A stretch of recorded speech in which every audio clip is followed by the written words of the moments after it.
Vampir.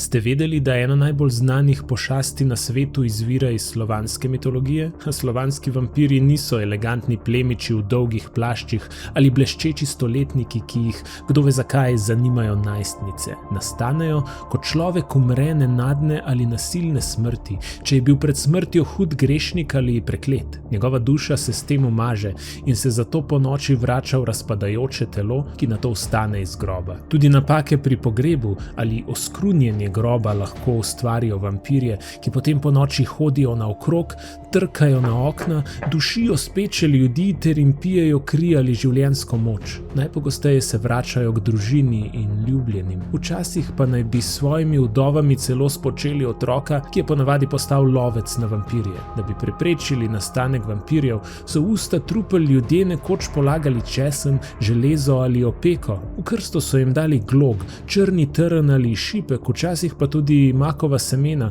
ki jih je moral vampir prešteti, preden se je dvignil iz groba. Če so koga sumili, da je vampir, so njegovo truplo obglavili in glavo položili med noge. Lahko so ga tudi zažgali, pribili v krsto ali obrnili tako, da je gledal navzdol. Če so ga uspeli zadržati, da se pred zoro ni vrnil v grob, se je spremenil v katran. Zato si te metode dobro zapomnite in če po noči kdo potrka na vaše okno, premislite, preden ga spustite v hišo. Ilustracije je tokrat prispevala Lara Demič. Če vas zanima še več, preberite Skrivnost srži, komentirajte, všečkajte, delite in nama sledite.